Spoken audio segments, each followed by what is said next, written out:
Bonsoir, bonsoir, bonsoir à tous. J'espère que vous allez bien, que vous avez bien passé la journée et que les choses se passent très bien pour vous. En tout cas, pour tous ceux qui ont bien sûr les moyens pour s'offrir un week-end, je vous souhaite déjà par anticipation de passer un excellent week-end.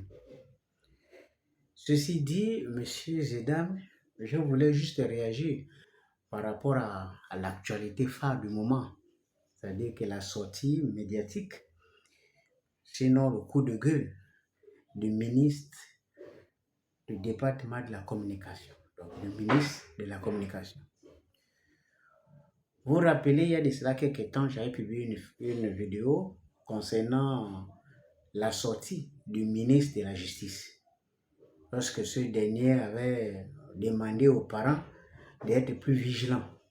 J'avais précisé que le rôle du ministre n'était pas de demander aux parents d'être vigilants, mais plutôt de tout faire pour que l'absence de la vigilance des parents soit comblée par l'État. C'est pour cette raison qu'on a déployé l'ensemble de, de notre souveraineté à une seule personne. C'est pour que cette personne s'entoure des gens compétents compétents et dynamiques pour restaurer l'ordre national. Et donc, à partir du moment où l'ordre national est géré, les parents n'ont pas à se faire de soucis parce que tout fonctionne bien. Donc, c'est le rôle du ministre, ce n'est pas le rôle des citoyens. Il y a un niveau de sécurité que les citoyens peuvent assumer, mais il y a un niveau de sécurité qui relève de la compétence de l'autorité suprême, c'est-à-dire ceux qui sont au pouvoir. Mais cela nous revient à la situation de la sortie du ministre de la Communication. Deux phénomènes expliquent cette situation.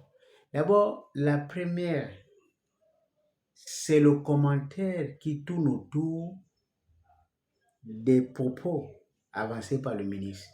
C'était parce que le ministre a trop fait, parce que quand même, avec le statut de ministre, il n'aurait pas dû aller jusque là, etc. Bref. Mais vous savez, moi je pense que c'est un ras-le-bol. Et puis, l'autre aspect, c'est ce que les gens oublient. Et c'est ce que personne ne voit. Et moi, je vais apporter ma modeste contribution.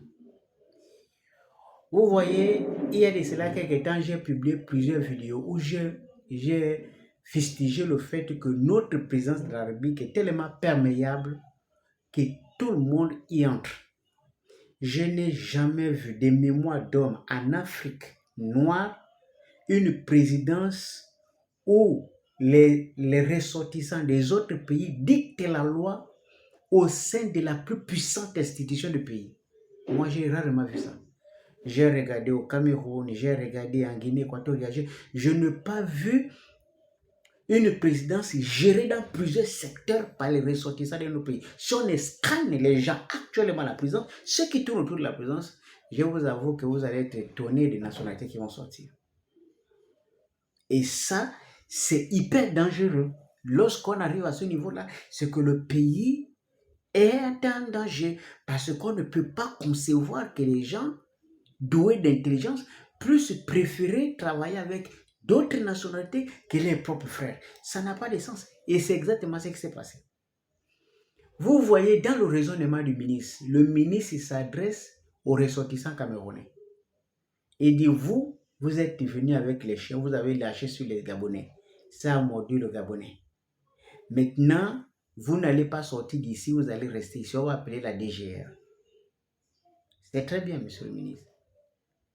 Mais pendant qu'on y est, qui a donné l'ordre aux Camerounais de lâcher les chiens? Qui? Parce que si vous fouillez fondamentalement en profondeur, c'est lui qui a donné l'ordre aux Camerounais d'envoyer les chiens. Il est soit proche du président de la République, c'est-à-dire soit du côté partenaire ou du côté maternel, parce que quelqu'un qui n'a pas de soutien ne peut pas prendre une telle décision, soit il est très proche des personnalités qui influencent à la présidence de la République, donc ceux qui ont des responsabilités élevées. Soit c'est leurs parents proches, Donc ça veut dire qu'il sait qu'il n'est inquiété par rien du tout. Parfois même ce sont des gens qui ne respectent même pas les ministres. Or, être employé à la présidence de la République ou être au cabinet du ministre, du président de la République ne fait pas de toi quelqu'un qui est supérieur à un ministre. Un ministère, c'est régalien. Ça n'a rien à voir avec ta fonction de DC de cabinet ou bien de conseil spécial du président de la République. Non, ça n'a rien à voir. Parce que l'autre, lui, rend les comptes. Et d'accord, vous êtes sous couverture. Ça n'a rien à voir. C'est pas le même statut. Mais vous allez trouver les gens qui sont là, qui manquent fondamentalement de respect aux ministres, ceux qui sont nommés par décret. Et qui ont la lourde responsabilité d'exécuter les décisions du pouvoir présidentiel. Donc, les décisions émanant du président de la République. Alors, la question que nous devons nous poser, c'est le Camerounais. C'est bien, on a compris. Il a commis l'acte, il a envoyé les chiens. La personne qui a envoyé le Camerounais, pourquoi son nom n'est pas affiché? Pourquoi sa photo n'est pas affichée? Pour qu'on sache de quelle origine il est, de quelle province il est et d'où est-ce qu'il a tiré le courage d'envoyer les chiens pour aller mordre les compatriotes gabonais. Et de ce quoi il va donner instruction à un étranger d'envoyer les chiens sur ses propres frères gabonais. La première personne qu'on doit sanctionner, c'est cette haute trahison. Parce que lorsque tu complotes contre ton frère en impliquant un étranger, c'est une haute trahison envers la République. Parce que nous avons le pays en commun. Les mêmes droits que le monsieur qui a donné l'ordre a, c'est le même droit que les employés de la Poste Banque ont. Les mêmes droits. Il n'y a pas de différence. La seule différence, c'est que lui, il a été nommé. Encore qu'une nomination, je le répète, une nomination, c'est une nomination, ce n'est pas une fonction académique. Une nomination. On peut te prendre avec un niveau supérieur, on te nomme. Si on estime que tu as les capacités, on te nomme. Et donc, ce n'est pas à cause de la nomination que vous avez pensé que vous êtes un illuminé. Non, c'est seulement parce que vous avez des connexions et des connaissances.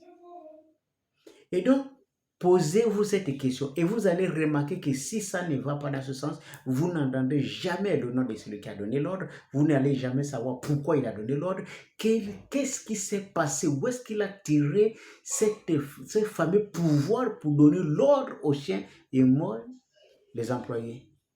Pour quelle raison? Qui a donné ce pouvoir? Il a été élu par qui pour avoir ce pouvoir? C'est ça le problème. Voilà. C'est celle-là qui déconne. C'est pour cette raison que je disais. Et ça, c'est pas l'exemple. Dans une publication d'un Camerounais, bon, moi, je n'aime pas trop machin. Je n'aime pas trop rentrer dans les différents. Voilà pourquoi je n'affiche pas le nom du voyou qui a publié son truc. Il a dit que les Gabonais étaient xénophobes, machin, parce que le ministre, au niveau du ministre, le ministre a prononcé des trucs quand même durs. Mais les Camerounais font pire. La présidente de mon association, de notre mouvement, le PSG, elle a été condamnée au Cameroun 3 mois parce qu'elle vendait la sardine. Le gouvernement camerounais était au courant. Ils ont fait quoi? Ils l'ont libérée. À cause de la complicité entre les militaires et les commerçants, ils ont magouillé, la pauvre a été arrêtée pour la prison. On l'a même arraché et la sardine et son argent. Jusqu'à présent, même l'ambassade n'a rien fait pour ramener l'argent à la pauvre. C'est pas au Cameroun. Si moi j'étais à la place de Oligui, un président, j'aurais envoyé les Gabonais dans les bus tous les week-ends pour aller faire au Cameroun ce qu'ils font ici.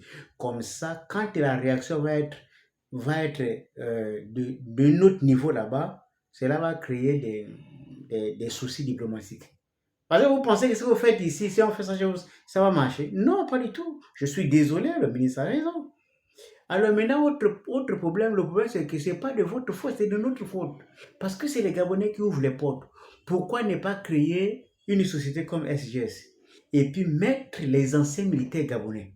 Ou bien pourquoi ne pas impliquer l'armée dans la surveillance des édifices publics, des grandes entreprises? Pourquoi c'est des gardiens expatriés qui sont dedans? Ils gardent la mairie, ils gardent le gouvernorat, ils gardent partout. Partout, il y a même dans une sous-préfecture là, pour aller légaliser les papiers chez le sous-préfet, tu passes par un expatrié. C'est nous-mêmes, ça n'a rien à voir.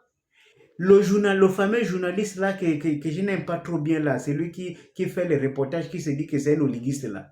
Qui l'a amené à la présidence? C'est les Gabonais. qui lui donne le pouvoir de s'impliquer dans la politique du Gabon. Tous les jours, il parle du Gabon, il ne parle pas. Sa fameuse communication. Je vous dis, ce gars-là, hein, c'est un féman. C'est un féman. La fémania, dans le jargon journalistique au Gabon ici, on appelle ça les gombistes. C'est un gombiste.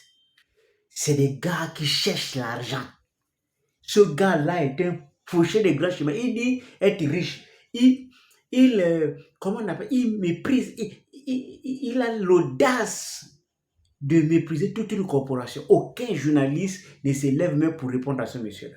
Alors qu'il y a des gars hautement diplômés ici. Bon, peut-être que parce qu'ils considèrent que ce n'est pas la peine, puisque lui, il était déjà à la présidence. On ne peut pas s'attaquer à quelqu'un qui te dit qu'il était à la présidence, et on voit qu'il était à la présidence. Moi, j'ai le courage de parler parce que moi aussi, j'étais à la présidence. Donc, moi, je peux parler au gars là. Tu es nuisible pour Oligui. Pour le moment, Oligui ne se rend pas compte. Mais je vous t'assure, d'ici avant les élections, il va se rendre compte que tu as été beaucoup plus nuisible pour lui que quelque chose de valeur pour eux. Tu n'es rien. D'abord, tu es nul dans tes reportages. Tu dis tu as des grands reportages. Nobel Zogo qui a fait des vrais reportages, il a été décapité. Toi, tu n'as jamais été décapité parce que tu étais un agent. Tu es un traître. D'abord, tu vas soutenir Biya qui est un président qui est invisible avec un entourage qui a déjà dépassé les 80 ans. Ils sont déjà fatigués. Toi, tu considères que c'est les gens-là qui ont la clairvoyance pour diriger. Quand tu arrives au Gabon, tu dis que c'est Oligui qui est le meilleur. Pourquoi tu ne viens pas dire que c'est les gens aussi de 70 ans, de 80, 85 ans qui doivent gérer le Gabon? Toi, tu es pauvre mentalement. Ça, c'est un journaliste des gombistes. Comment, tu n'es même pas là en Iran pour faire le reportage. Tes reportages, c'est seulement Gabon. Oh, on a donné à ce Gabon, gars là, de Gabon là, 60 millions, 60 millions. Il a pris 16 millions, il a acheté la voiture et est parti s'asseoir. C'est ça là que tu appelles un reportage. Est-ce que tu as vu la presse du Gabon en 2016 pour te montrer juste à quel niveau le Gabon? Et moi, je vais te rappeler que les Gabonais, en matière de communication, ce n'est pas le Cameroun qui peut parler au Gabon. Quand le Gabon lance Africa numéro 1, qui arrose le continent africain, le Cameroun n'avait même pas encore créé une chaîne de radio qui alimentait même vos voisins là, centrafricains ou bien guinéens. Rien. On a lancé Télé Africa, une radio, une télévision. La première ici en Afrique centrale, ici. Il n'y en avait même pas de télé. Nous, on arrosait déjà l'Afrique. Et c'est un pays comme ça que toi, un dindon, tu vas te permettre de t'adresser à une corporation qui a une histoire pour dire je suis le meilleur. Qui t'a élu? Je t'ai dit, organise une rencontre dans une salle climatisée ou bien même tu penses, tu n'as pas l'argent pour louer la salle, nous on peut louer la salle pour toi. Ensuite, tu réunis l'ensemble de la crème de la presse au Gabon. Maintenant, tu vas nous instruire, nous on veut voir quelles sont tes capacités réelles, que je remets en cause, que je doute d'ailleurs même. Parce que quand je regarde ta tête, c'est beaucoup plus l'escroquerie qu'autre chose que je vois dedans.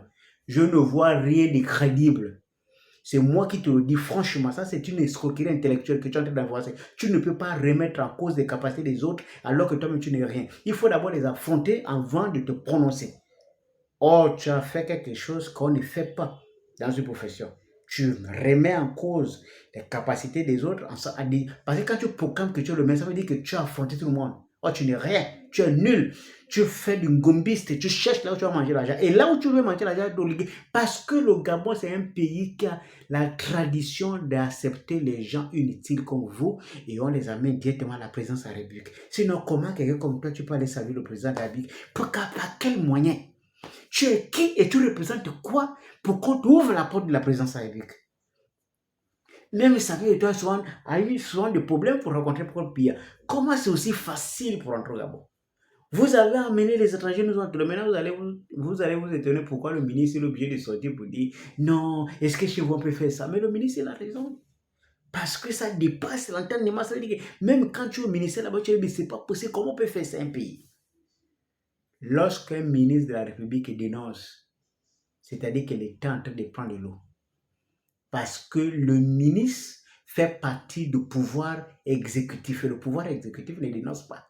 Le pouvoir exécutif décide et on exécute. C'est le pouvoir décisionnel. Et quand le pouvoir décisionnel dénonce, c'est-à-dire que la République est en train de prendre l'eau. J'espère que le président Oligui, qui a, je rappelle, 94, et quelques %, il est conscient de la responsabilité historique qui l'entoure. Mon cher frère, il faut prendre les choses en main. Ce genre de choses, on a tellement été frustré par les Espagnols. Un petit règlement de casse, une société, on utilise les militaires pour garder les édifices. Pourquoi est-ce qu'on a des étrangers? Ce rapprochement entre les détenteurs de pouvoir et les expatriés, mais c'est ce que tu sais. Vous ne voyez pas ce que ça va donner, mais d'ici quelques années, ça va être grave. C'est à cause de ça, c'est le contact entre ces gens-là et les décideurs-là, c'est ce qui fait qu'on manque de respect à notre administration. On ne peut plus respecter les préfets, les sous-préfets, les chefs de canton, les chefs de village. On ne peut pas respecter quelqu'un qui est parti voir le président. Comment il va respecter le reste? Comment on ouvre la porte à tout le monde sans filtre au président de la République? C'est moi parce qu'il y a les Gabonais qui sont là. Et personne n'est allé en prison pour autre raison. Même ceux qui ont amené les faux dossiers qui ont trompé le président n'ont jamais fait la prison. C'est bien dommage. Que Dieu nous protège et que Dieu protège ce pays. Des bouts.